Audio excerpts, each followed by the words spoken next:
Paraxá em pauta, Vaierá. Gênesis capítulo 21, versículo 9 ao 12. Uma tradução mais adequada ao texto original hebraico. E Sara viu o filho de Agar, a egípcia, que ela gerou de Abraão, se divertindo. E disse a Abraão: manda embora essa serva e o filho dela, porque o filho dessa serva não será herdeiro com o meu filho, com Isaque. E essa palavra era muito má aos olhos de Abraão, por causa de seu filho.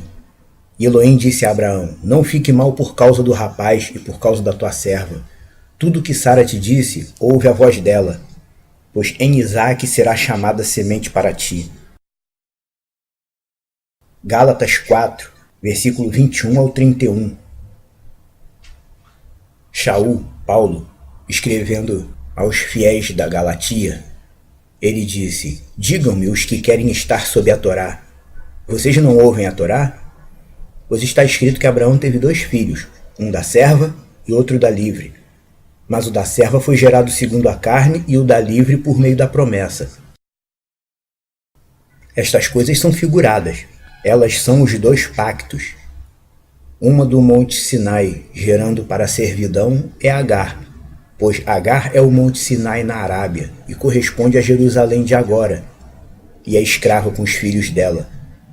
Mas a Jerusalém do alto é livre, a qual é a mãe de todos nós, pois está escrito: se anime, estéril que não dá à luz, explode e grita aquela que não tem dores de parto, porque muitos são os filhos da abandonada, mais do que os da que tem marido. Mas nós, irmãos, segundo Isaque, somos filhos da promessa. Mas como naquele tempo o gerado segundo a carne perseguiu o que era segundo o espírito, assim também é agora. Mas o que está escrito? Manda embora a escrava e seu filho, porque de modo algum o filho da escrava será herdeiro com o filho da livre. De modo que somos filhos, não da escrava, mas da livre. Isso é coisa muito séria. Yeshua abriu para nós a porta que é segundo o Espírito, mas tem muito gentio querendo ingressar no judaísmo. Por causa do excesso de religiões e doutrinas e do eterno embate entre o que é mais certo ou o que está mais errado, muita gente vem achando que por via das dúvidas, para servir corretamente ao Deus de Israel, é melhor fazer o que se faz em Israel. E isso é muito sério. Pois eu tenho visto gente que começou a conhecer Yeshua, mas parece que de repente a pessoa começou a sentir um desejo incontrolável de ser israelita. Isso se dá também por causa do seguinte fator. O sujeito um dia é visitado pela graça divina, ele é revelado a graça de Yeshua. O indivíduo aceita o testemunho de Yeshua, tudo bem, e é introduzido nas fileiras da salvação. Aí a pessoa começa a se dar conta que Yeshua era judeu e começa a se interessar pelas coisas de judeus.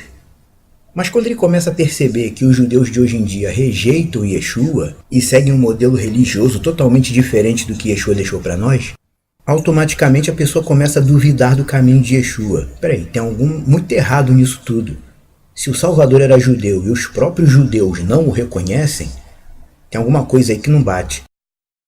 E daí a pessoa começa a achar que o caminho do Nazareno é uma fraude, um engodo de Satã, e que para se livrar disso ele começa a querer se tornar judeu.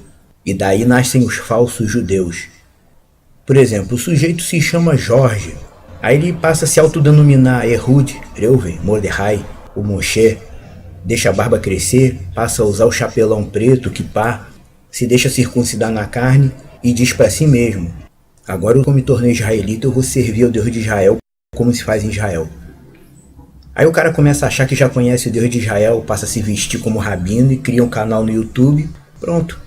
Mais um judeu genérico a surgir no mundo e a se intitular messiânico. Mas o interessante é que nenhum deles ensina como Shaul, nenhum deles prega como Paulo. Pelo contrário, alguns até rejeitam os ensinos de Paulo sem perceber.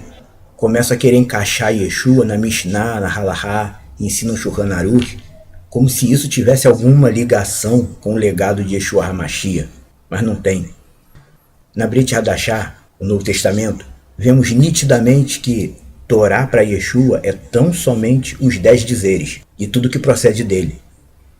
Aquele homem foi até Yeshua: bom mestre, o que devo fazer para herdar a vida eterna? E ele disse: você conhece os mandamentos. Não adulterarás, não matarás, não furtarás, não darás falso testemunho. Olha o que Yeshua chamou de os mandamentos. Torá para Yeshua é tão somente isso. É a instrução moral que é construída no coração do fiel a partir dos 10 dizeres, que insistem em chamar de 10 mandamentos. Aliás, 10 mandamentos não pode ser porque o termo original hebraico é Aseret Hadbrot. Se fosse 10 mandamentos seria Aseret Hamitzvot. Mas pulando essa parte, Torá para Yeshua é isso. É o que vem dos 10 dizeres. É os 10 dizeres e tudo que vem dele. Mas tem gente que acha que se não colocar o tefilim na testa ou no pulso, não está agradando a Deus. Acha que se não usar o kippá na sinagoga ou no dia a dia, está desrespeitando os céus. E se não celebrar Yom Kippur, Yom Teruah, Rosh Chodesh, se não respeitar Tisha B'Av, se andar de elevador no sábado, que estaria se tornando o maior herege de todos, o pecador que merece morrer. Estes que assim procedem, lamento informar se você procede assim, mas de acordo com o legado de Yeshua, estes são os escravos da Jerusalém terrestre, como Paulo afirmou em sua carta aos Gálatas, quando ele diz: Agar é o Monte Sinai na Arábia e corresponde a Jerusalém de agora, atual, e é escrava com os filhos dela, mas a Jerusalém do alto é livre, é mãe de todos nós. O judaísmo atual, que não tem nada a ver com o judaísmo do primeiro século, tem sido visto por muitos ocidentais como a verdadeira forma de servir a Deus, quando na verdade não é. O judaísmo do primeiro século foi reformulado a partir do segundo século, porque os rabinos da época queriam apagar todo e qualquer rastro deixado pelos ensinamentos de Yeshua. E foi por isso que nasceram certas culturas, como a do kippá, que ninguém usava no primeiro século. Não tinha uso de kippá comum entre todo mundo no primeiro século. Isso veio depois. Shaul disse aos coríntios: todo homem que ora ou profetiza com a cabeça coberta desonra sua própria cabeça. E aí nós vemos no YouTube gente dizendo que serve a Deus por meio de Yeshua, orando com a cabeça coberta com talit. Cobre a cabeça com um manto para orar. Shaul tinha uma razão para dizer aquilo. Ele não disse aquilo por dizer. Há um motivo para ele ter dito aquilo. Há um motivo para ele ter dito que quem ora com a cabeça coberta desonra sua cabeça. E aquela classe rabínica, que até então era contra a verdade de Yeshua, não queria que o nome dele se propagasse, em algum momento eles disseram um para o outro: vamos passar a cobrir a cabeça para mostrar que nós não temos nenhum tipo de ligação com esse daí. Outra coisa, a grande maioria dos pensamentos e expressões que lemos nas cartas de Paulo, Tiago, Judas e do autor de Hebreus só encontram paralelo ou citação direta nos livros de Enoque e Testamento dos Patriarcas, que a maioria dos judeus messiânicos rejeita. Aliás, os judeus messiânicos rejeitam, é o judaísmo nazareno que reconhece. E o certo é reconhecer. E aí a pergunta que fica é: que tipo de Yeshua esse povo está pregando? Já não basta que no passado eu fui evangélico, eu já não via muito na Bíblia as coisas que eles pregavam e ensinavam. Aí agora eu vejo um monte de gente vestido como judeu pregando um Yeshua, que eu olho para Brit Hadashah, Novo Testamento, e também não vejo o que eles pregam. Porque como Paulo disse, esses são do Sinai, esses são de Agar. São como presidiários dentro de um presídio conversando sobre como é bom ser livre. Troço que não tem nem cabimento. Amados, em Yeshua HaMashiach, nós somos filhos da livre, daquela que é livre, que é liberta. Fomos gerados por aquela que não deve nada a ninguém, não deve favores a pastor, nem a rabino, nem a político nenhum. Tudo bem, nós respeitamos a teimosia de quem quer nadar contra a correnteza. Quer nadar contra a correnteza, o problema é seu. Mas em Yeshua HaMashiach, nós, das nações, também somos parte de Israel. Com a diferença que nós não devemos nada ao Sanhedrin, não devemos nada ao Rabinato Central de Israel, não devemos nada a Benjamin Netanyahu ou ao presidente de Israel. Nós fomos gerados por Yerushalayim HaHadashah, a Nova Jerusalém, que é a nossa mãe, pois ela representa o lugar de onde veio a nossa gestação espiritual. E Paulo tentou mostrar isso aos fiéis da Galatia, mas nem todos conseguiram assimilar o que ele ensinou. Até porque, para você conseguir assimilar a verdade nazarena, eu tenho que te dizer isso. Para você conseguir assimilar a verdade messiânica como ela é, você precisa, primeiro, aprender a rejeitar Jezabel. Hebreus 8:8 é bem claro. O novo pacto de Deus com Israel funciona assim. Yah escolhe um indivíduo, revela Yeshua a ele, Tendo ele se tornado fiel, Yah coloca suas instruções no coração da pessoa e escreve suas normas na mente da pessoa, para que ela consiga se identificar com as verdades que são espirituais e não dogmas religiosos. Mas para você conseguir absorver o que diz lá em Hebreus 8:8, tem uma coisa: é preciso cortar relações com o modelo religioso que aí se encontra. Justamente por quê? Porque isso que aí se encontra é religião. Religião é isso. Alguém decide por você como é que você tem que viver, mas não é para você agradar a Deus, é para você aprender a se submeter a outros humanos.